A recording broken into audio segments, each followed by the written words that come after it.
My name is John Passfield, and the title of this reading will be The Poetic Novel Part 2, Video 9, Pirandello. So here is the book from which the essay will be taken that I'm going to read. The Poetic Novel 2, Influences and Elements, 3 Roses. A rose is a rose is a rose. A very famous comment about imagery. In imagery, right? It doesn't explain itself, by John Passfield. So influences and elements. Influences on me as a writer. I write about writers who have influenced me, and elements, techniques that I have devised for the poetic novel of our time. So I'm going to read an essay from that book. I'll read 5 of 11 segments of the essay, and the essay is about the writer Pirandello. Now, why would a writer choose to write an essay about another writer with whose works he has a very shallow acquaintance? A writer of only one of whose plays he's ever seen, and about only 2 of whose plays he's ever read. A writer about whom he's only read the opinions of that writer's critics. What could possibly be the benefit of such an exercise? Well, I'm going to read 5 segments of 11 segments of that essay. So I'll only read part of the essay, and if you want to read the rest, go to my website, johnpassfield.ca.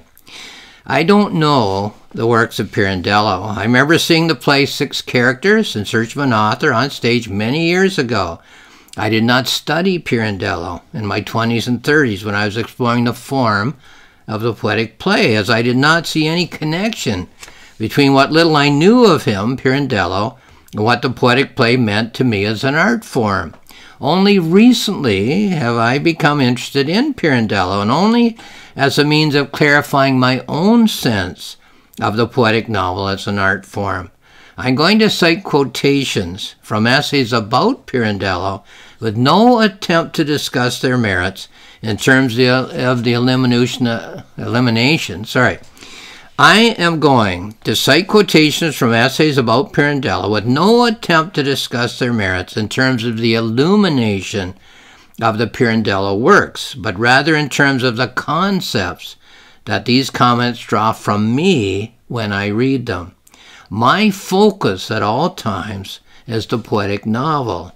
How does it function as a means of generating potential meaning at the present time in my novel writing career?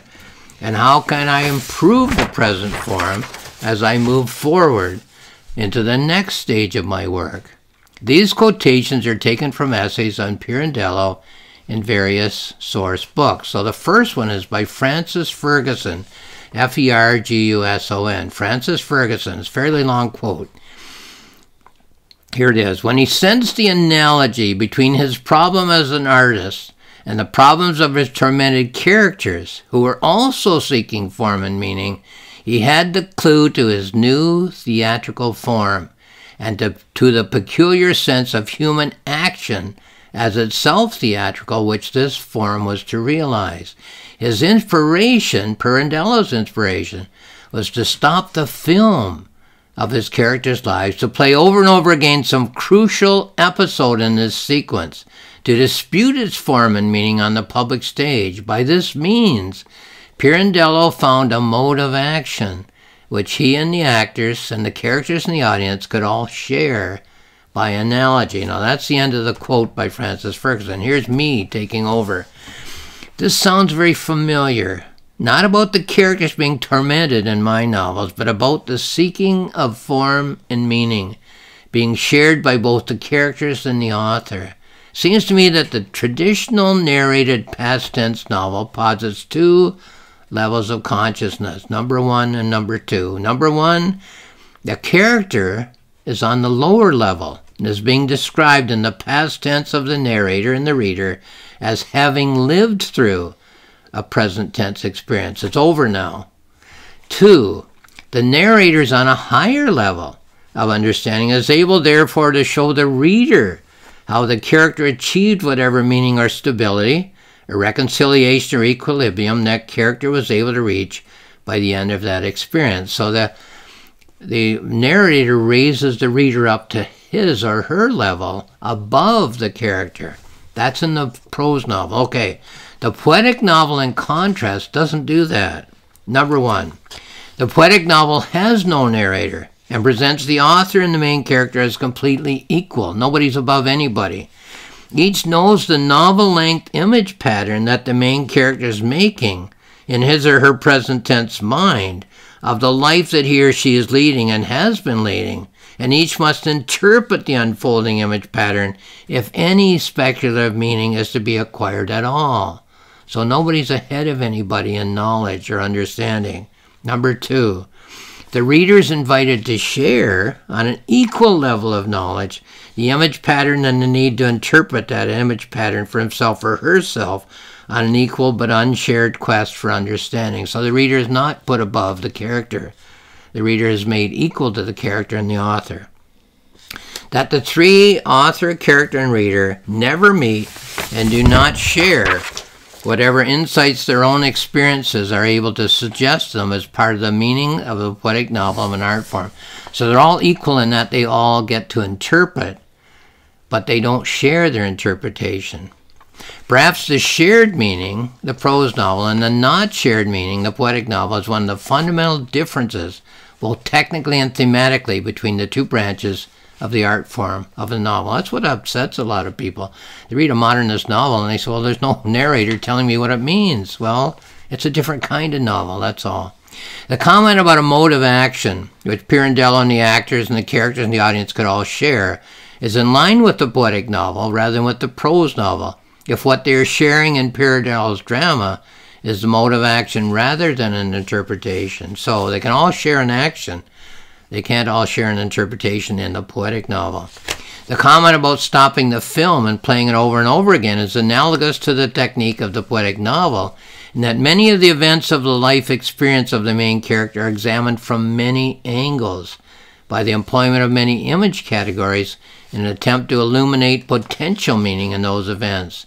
This allows for the playing over of crucial episodes, which of the above essayist Ferguson speaks. Okay, here's another quotation. This is segment 3, another quotation. Ulrich Leo, U-L-R-I-C-H-L-E-O, Ulrich Leo says this, a quote, "A fictional narrative without a narrator remains to this day, despite all the transformations the genre, the novel, has gone through, a contradiction in terms." So, a fictional narrative has to have a narrator, he says. And the novel in the 20th century went through all kinds of transformations, the unreliable narrator being one of them. But he's saying, hey, a narrator is a narrator. A novel has a narrator. Okay, I disagree. In explaining what Pirandello is seeking and moving from the genres of the short story and the novel to the genre of the stage play, Ulrich Leo suggests there's a possibility in the genre of the stage play that's not possible in the genre of the novel, due to the fact that, as he explains, narrative fiction by definition must have a narrator. In this definition of the novel genre, a story is being told by a narrator to a reader. Well, that's fine for him to say. However, in the form of the novel, which is the poetic novel, there not only need be no narrator, but there should be no narrator. As the poetic novel is not a story being told by one person to another, but is a story which is currently being experienced by one person and which is being interpreted by that same person. Looking over that person's shoulder is a second person who is a reader, but the story is not being told or interpreted.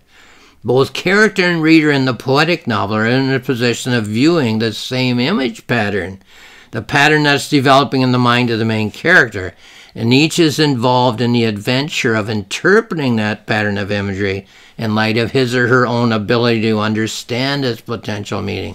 Nobody's telling the reader anything. The reader has to interpret for himself or herself. Segment 4, here's a quotation. I'll just flip the page and see who the author is. A.L. de Castris, capital C-A-S-T-R-I-S. So here's this quotation. "Historical continuity and narrative unity do not lie in the vicissitudes and actions of the characters, but exclusively in the experiencing consciousness, the reasoning diary-like structure which projects symbols and meanings onto these fragmentary events." Okay? So here's me speaking. "In the life of every human, the life experience provides a narrative In the poetic novel, the main character is engaged in two life experience narratives at once. Number one, a narrative of past events, which can be seen as a sequence. And number two, a narrative of present moment events, in which only one action or response to an action can be seen at one time. So past and present simultaneously in the poetic novel.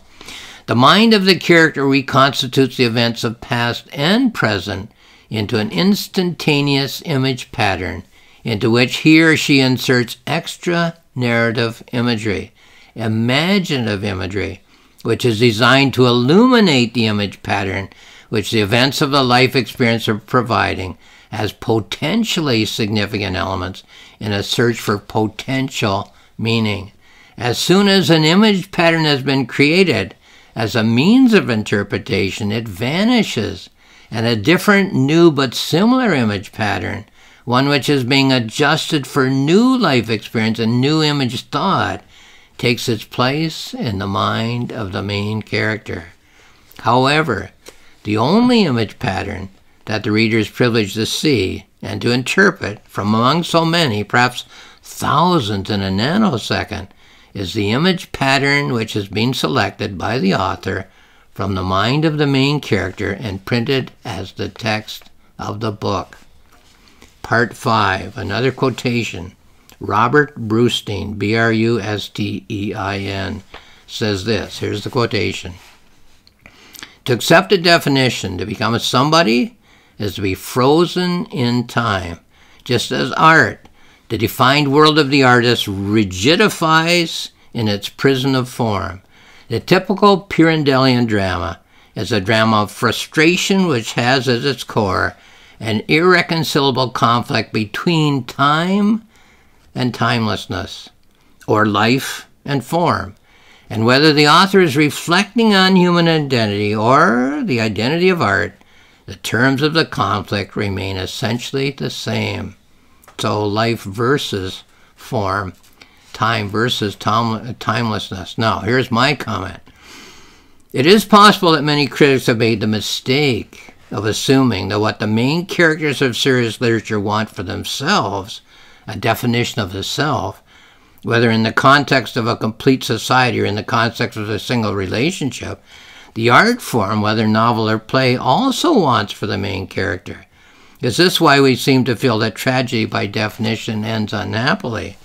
Could it rather be thought that the art form has a quest which is the opposite of that of the main character? So here's 2 points. Number one, the main character seeks a stable sense of self, a somebody, in the terms of the above quotation. But number two, the art form seeks to show the main character that there's no such thing. We assume that the tragic form weeps for the main character when his or her quest is denied. The genre takes pity and terror as its consolation that the fixed definition of self that was available to Hamlet or Othello or Lear was not found by these characters. But perhaps the ending of these tragedies is that the sought was never able to be found because it does not exist in the nature of human affairs. So on the contrary, art is not fixed. It does not give definition, or at least great art does not.